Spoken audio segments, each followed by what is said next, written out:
Assalamualaikum, salam Malaysia Madani. Kanta 744 mendahului berita. Dimulakan dengan rangkuman berita utama dalam segmen esensi. Yang di-Pertuan Agong Sultan Ibrahim dan Raja Pemaisuri Agong Raja Zaris Sofia hari ini menzahirkan ucapan selamat menyambut Hari Wilayah Persekutuan. Ucapan dizahirkan Sri Paduka Baginda berdua melalui poster yang dimuat naik dalam Facebook Sultan Ibrahim Sultan Iskandar. Hari Wilayah Persekutuan disambut 1 Februari setiap tahun bagi memperingati pengisytiharan Kuala Lumpur, Putrajaya dan Labuan sebagai wilayah persekutuan. Yang di-Pertuan Agong Sultan Ibrahim memulakan tugas pertama dengan menerima menghadap Perdana Menteri Datuk Seri Anwar Ibrahim di Istana Negara hari ini. Gambar pertemuan berkenaan dimuat naik dalam catatan di Facebook Sultan Ibrahim Sultan Iskandar. Sultan Ibrahim melafaz dan menandatangani surat sumpah jawatan sebagai Yang di-Pertuan Agong ke-17 semalam. Sempena Hari Wilayah Persekutuan, Perdana Menteri mahu semua rakyat menyemai budaya perpaduan dan membuang mesej berbaur kebencian. Ia perlu diganti dengan sikap berkasih sayang dan rahmah antara satu sama lain. Beliau mengucapkan selamat menyambut ulang tahun ke-50 buat seluruh warga Kuala Lumpur, Putrajaya dan Labuan. Usaha memperkasa pembangunan pesat di wilayah persekutuan perlu seiring dengan sosioekonomi penduduk. Menurut Menteri di Jabatan Perdana Menteri Wilayah Persekutuan, beberapa elemen penting perlu diambil kira, antaranya komuniti inklusif, perancangan dan pengurusan tanah yang mampan serta pengukuhan tadbir urus bandar. Jabatan Wilayah Persekutuan JWP dan agensi berkaitan juga sentiasa ambil kira impak pembangunan terhadap kesejahteraan dan keselesaan hidup rakyat.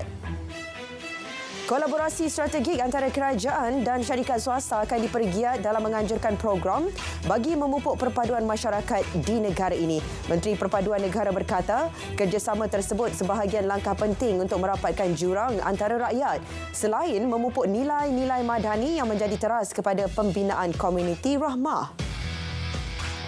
Projek Rintis Sistem Kawalan Diesel Bersubsidi 2.0 SKDS 2.0 bagi sektor pengangkutan darat barangan bermula hari ini selama 2 bulan. Ia bertujuan menyediakan mekanisme penyasaran semula subsidi diesel yang dijangka dilaksana dalam suku kedua tahun ini. Menteri KPDN berkata SKDS 2.0 itu melibatkan 6 syarikat perintis. Ia dapat menguji keberkesanan sistem My Subsidi Diesel dan Fleet Card syarikat-syarikat minyak sebelum dilaksana kepada seluruh industri.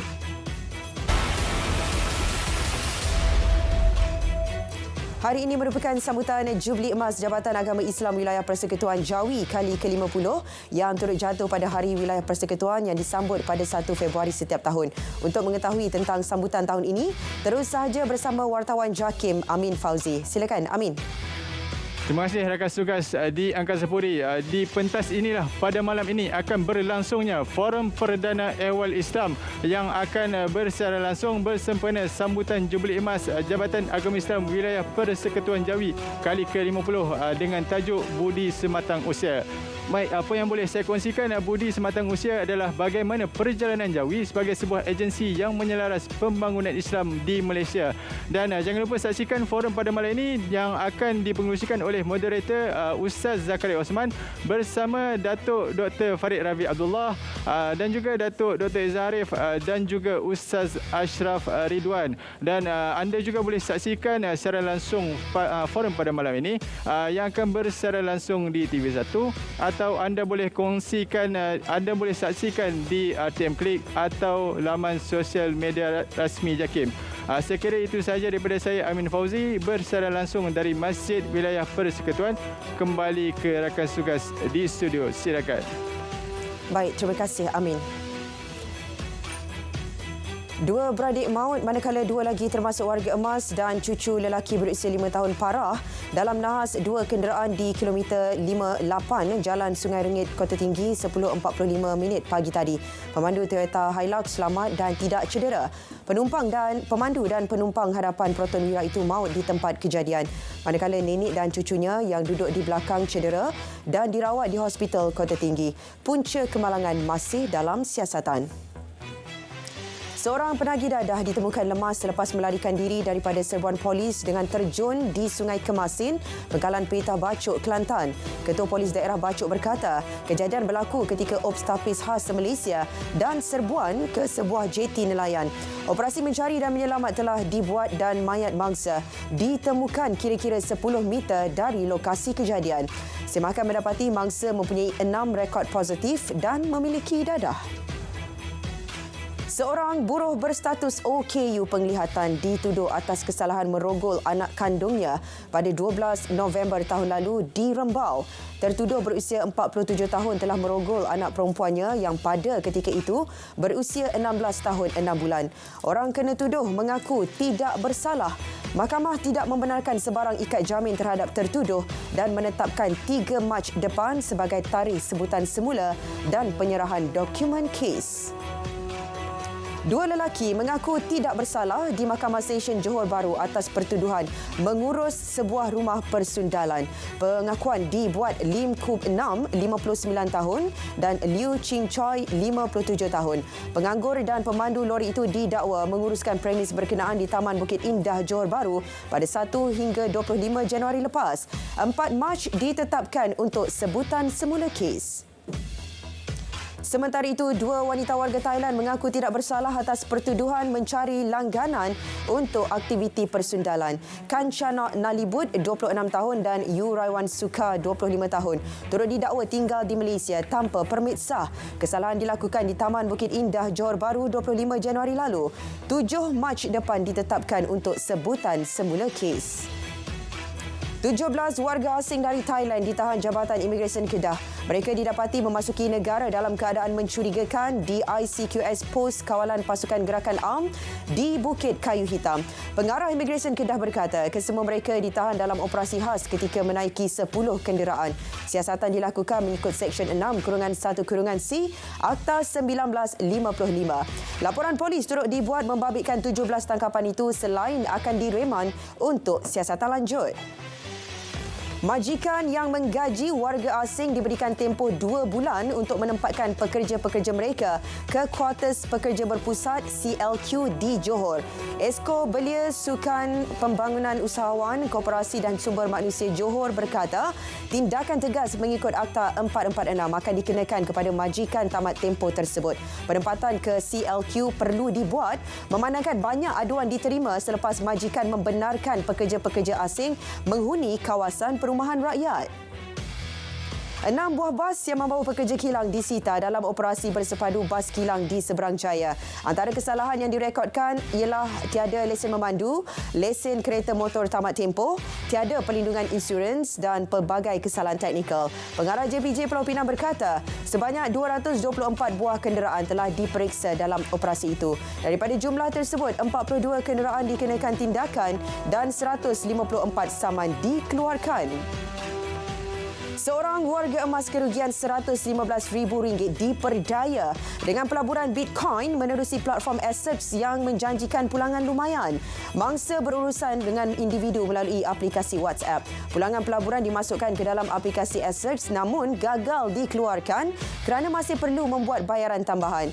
Menyedari dirinya diperdaya, mangsa membuat laporan polis. Kes disiasat di bawah Seksyen 420 Kanun Keseksaan. Sebuah blok bilik tayangan di Sekolah Kebangsaan Sendurut Kuala Nipis Pahang terbakar sepenuhnya. Bagaimanapun tiada kemalangan jiwa atau kecederaan dilaporkan. Kebakaran juga tidak merebak ke blok lain. Usaha memadam kebakaran berdepan kesukaran kerana jalan hanya boleh dilalui oleh kenderaan pacuan 4 roda. Pasukan penyelamat mengambil masa 3 jam 17 minit untuk sampai di lokasi kejadian sejauh 47 kilometer. Lebih 350 peserta menyertai kejohanan ke-20 Lada Langkawi International Regatta Perdana 2024 yang bermula hari ini. Acara yang berlangsung 4 hari itu juga turut menerima 128 penyertaan antarabangsa. Menurut Timbalan Presiden Perahu Layar Kedah, antara negara yang menghantar wakil ialah Thailand, China, Taiwan, Korea Selatan, Indonesia, Singapura dan India. 10 kategori dipertandingkan termasuk optimis, laser standard dan laser radial. Di Labuan, sambutan Hari Wilayah Persekutuan disemarakkan dengan program Mural Paint by Number. Ia turut dilancarkan serentak di Kuala Lumpur dan Putrajaya. Majlis dirasmikan oleh Timbalan Pengerusi Perbadanan Labuan. Pembukaan semula kompleks air panas Gadik yang berkonsepkan Wellness and Spa Resort akan dibuka kepada orang ramai pada pertengahan April iaitu sempena selepas sambutan Aidilfitri tahun ini. Ketua Menteri Melaka berkata, pembangunan projek itu mampu menjadi tarikan baru produk pelancongan berasaskan kesihatan dan melonjakkan ekonomi setempat terutama ketika sambutan Tahun Melawat Melaka tahun ini. Program Eco Community Lestari Alam #Trash2Cash anjuran Pusat Latihan Teknologi Tinggi EdTech di Jerantut mendapat sambutan lebih 600 komuniti setempat.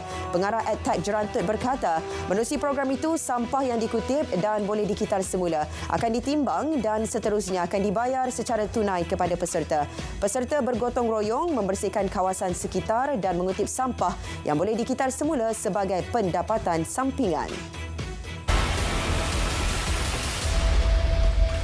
Jumlah pelancong dari China dan India melonjak pada Disember lalu masing-masing sebanyak 168,000 dan 84,000 orang. Menteri Pelancongan, Seni dan Budaya berkata ia meningkat 35 dan 65% berbanding bulan sebelumnya. Statistik itu didorong langkah pengecualian visa pelancong dari kedua-dua negara terbabit bermula 1 Disember lepas. Justru beliau optimis jumlah pelancong China mampu mencecah 7 juta orang tahun ini.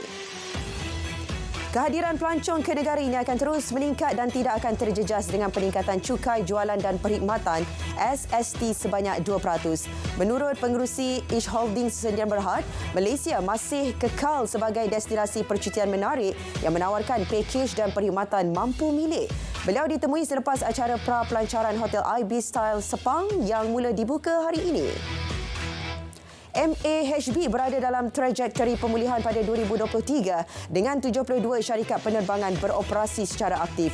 Ia melonjak 9.1% berbanding tahun sebelumnya. Peningkatan itu juga telah menghubungkan 147 destinasi, merangkumi 113 antarabangsa dan 34 domestik. Pengembangan turut didorong pengenalan 6 syarikat penerbangan baharu menggunakan lapangan terbang MAHB. Lembaga Tabung Angkatan Tentera LTAT umum pengunduran Ketua Eksekutifnya Datuk Ahmad Nazim Abdul Rahman berkuat kuasa 31 Januari. Pengerusinya menyifatkan wawasan dan komitmen Datuk Ahmad Nazim selama ini telah memacu LTAT menjadi dana simpanan yang mampan. Beliau turut ucapkan terima kasih atas sumbangan Datuk Ahmad Nazim sepanjang tempoh perkhidmatannya. Doktor di Hospital Al-Amal di Han Yunis terpaksa merawat pesakit di lantai hospital susulan pertempuran sengit berterusan antara Israel dan pemberontak Hamas. Han Yunis menyaksikan gelombang besar semasa minggu pertama konflik selepas tentera Israel mengarahkan penduduk awam mengosongkan utara Gaza atas alasan keselamatan. Kebanyakan hospital telah berhenti beroperasi sepenuhnya atau melakukannya dalam keadaan sukar dengan peralatan serta ubatan yang terhad dan tidak mencukupi. Kumpulan pro-Palestin berhimpun di Dewan Bandaraya Chicago, Amerika Syarikat menyatakan protes terhadap serangan Israel yang berterusan di Gaza. Dengan memegang sepanduk dan bendera Palestin, peserta melaungkan slogan menentang tindakan Israel. Kedutaan Israel di Stockholm menjadi sasaran satu percubaan serangan selepas skuad pemusnah bom menghapuskan satu objek berbahaya. Menurut polis Sweden, peranti hidup itu ditemui kaki tangan kedutaan Israel di dalam premis kedutaan berkenaan. Kanta 744 berakhir di sini dari sungai ke segara. Palestin pasti merdeka. Malaysia Madani tekad perpaduan penuhi harapan.